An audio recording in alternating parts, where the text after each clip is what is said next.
Hey! Un nouvel enregistrement pour faire une petite capsule, voilà. Oh, je m'aperçois que le soleil me fait des reflets. Waouh! Je pense que je pourrais bronzer aujourd'hui. Euh, Bonjour à tous. Petite capsule pour parler un petit peu de mon parcours et vous raconter que quand tout se met à changer, c'est pas forcément grave, c'est même plutôt bon signe, mais c'est vrai que quand on le vit, c'est extrêmement perturbant. On se demande même si on a toujours un petit soupçon les pieds sur terre, si on n'est pas devenu complètement fou, si on n'a pas perdu les pédales ou si quelqu'un ne nous manipule pas d'une manière ou d'une autre. Non, en général, ça survient lorsqu'on a vraiment besoin de changement, lorsqu'on n'est pas du tout aligné avec soi-même et qu'on est, comment dire, pas adéquate, pas centré, pas bien, qu'on est un petit peu à côté de la plaque, qu'on a l'impression qu'il n'y a plus de résonance nulle part, que rien ne nous parle, qu'on n'est pas du tout en phase avec notre être profond. Donc dans ces cas-là, effectivement, il est urgent de rien faire dans un premier temps, de prendre du recul dans un second et d'envisager effectivement de se recentrer, de se recanaliser pour se reconnecter à son essence profonde. Donc, en ces moments, en général, vous allez vous rendre compte que vous percevez des synchronicités, des messages de l'univers, des choses un peu qui vous parlent bizarres, des mots, des extraits, des sons dans les chansons ou même des signes sur les affiches, sur les voitures, sur les camions, sur les panneaux d'affichage ou des bribes de conversation de personnes qui discutent dans le métro et vous, ça vous fait tilter sur quelque chose parce qu'elle parle d'un événement précis qui se reconnecte à ce que vous vivez. Ça arrive fréquemment. Auquel cas, c'est qu'effectivement, vous avez des choses à comprendre, c'est pour vous aider à vous débloquer. Mais généralement, dans ces situations-là un peu compliquées, il faut surtout lâcher prise. Lâcher prise et accepter les choses telles qu'elles arrivent, sans jugement, sans se poser de questions, sans résister. Moi, je me suis rendu compte que pendant des années, j'étais un saumon. Je nageais à contre-courant, je me bagarrais, j'avais l'impression d'être une guerrière, un peu Lara Croft. J'avais mis ma panoplie de c'est pas grave, j'ai encore les bras et j'ai encore les jambes, enfin un peu comme dans les Monty Python. Mais en fait, ça sert à rien du tout. Il faut se laisser porter, c'est un peu comme les méditations de petits bambous, il faut se laisser porter par le courant en anticipant un petit peu les remous pour que le bateau ou la calèche ne souffre pas trop. Et en fait, il est urgent d'absolument pas, comment dire, forcer les choses ni combattre. Or, en général, qu'est-ce qui se passe? On se met à combattre parce que c'est instinctif. Moi, je suis quelqu'un de très yang, de très actif, donc j'étais plutôt en mode Bruce Willis. Mais en fait, ça sert absolument pas à quoi que ce soit parce que Bruce Lee, pardon, pas Bruce Willis, c'est soit Bruce Willis et il sauve le monde, soit Bruce Lee et il sauve aussi. Donc, en fait,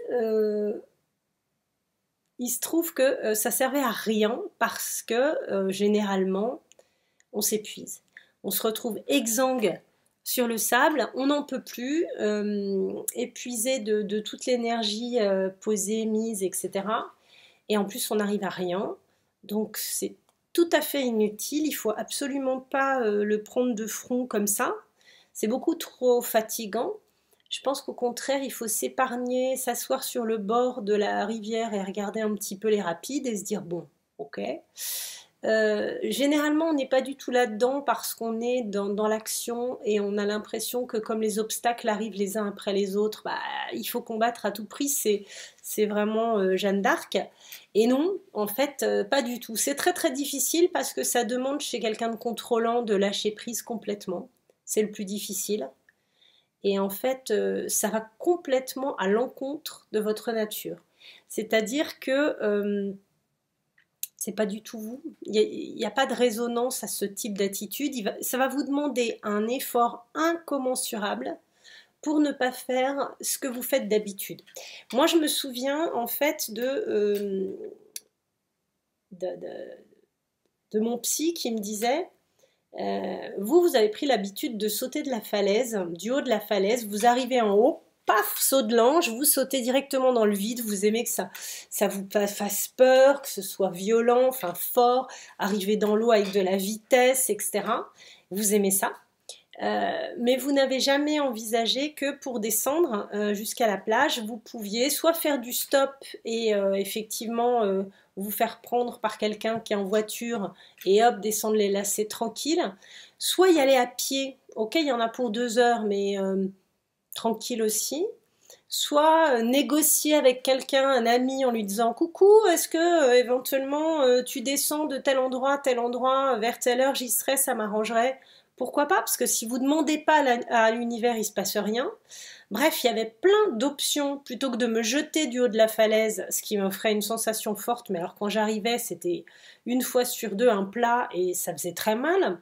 Donc en fait, j'ai mis des années à comprendre qu'il y avait plein de solutions, mais que justement, je ne voulais pas les voir. C'est-à-dire que je me mettais des œillères pour me rassurer ou je ne sais pas, et je me disais, ok, je fais comme s'il n'y avait rien du tout, je saute et je m'adapte. En fait, c'était tout à fait inutile, mais je n'avais pas trouvé d'autres solutions. Donc, j'en cherchais pas d'autres, jusqu'à temps que, d'épuisement, je sois obligée de me rendre à l'évidence que j'avais plus du tout la main sur quoi que ce soit. Qu'il fallait que je m'adapte, qu'en plus j'en prenne mon parti, que je me détache de tout ça et que je puisse me dire ok, cette situation est trop compliquée, je m'en remets à toi, grand tout, force de l'univers, divin, vous l'appelez comme vous voulez, je m'en remets à toi et cette situation est tellement compliquée que je la remets entre tes mains, montre-moi le chemin. C'est à ce moment-là aussi que j'ai commencé à demander à mes guides de m'aider, parce que je trouvais qu'effectivement j'avais besoin de réponses, donc je leur disais donnez-moi des réponses. Alors au début, ça s'est fait de la manière suivante, je leur disais donnez-moi des signes. Alors je reconnaissais certains signes, mais souvent j'avais entendu dire que pour reconnaître les anges, il fallait voir des plumes. Et c'était très rigolo parce qu'au moment où j'ai demandé des signes, je sortais dans la rue et hop, je trouvais une petite plume. Ou alors j'arrivais effectivement dans mon salon et j'allais m'asseoir sur le canapé, hop, une petite plume. Ou sur ma table de chevet, là où je posais mes bouquins, là où je mettais des pierres avec des bonnes énergies ou mes marque-pages. Et hop, une petite plume blanche. Et je me disais, waouh, merci l'univers. Donc ça a commencé comme ça. Et puis petit à petit, j'ai vu de plus en plus de signes. J'avais des réponses. Lorsque j'étais un peu bloquée dans une situation, on m'envoyait vers une vidéo YouTube, une guidance, un tarot, ou en tout cas des conseils qui m'aidaient beaucoup. Et puis la découverte du parcours flamme jumelle, bien sûr, m'a beaucoup aidée aussi, puisqu'il y a de nombreuses personnes qui sont là-dedans, qui arrivent à une spiritualité plus ouverte et à un accès à une forme de mysticisme. Ça m'a beaucoup aidé. Donc, lorsqu'on est face à de grands bouleversements de vie sur plusieurs terrains, pro, perso, au lieu de se dire oh là là, je suis maudite des dieux, à moitié dingue, ou au contraire, j'ai dû faire des trucs horribles dans une vie précédente, parce que je pense qu'on arrive tous à ce calcul-là. Mais en fait, on peut effectivement se dire ok, oulala, urgent de rien faire.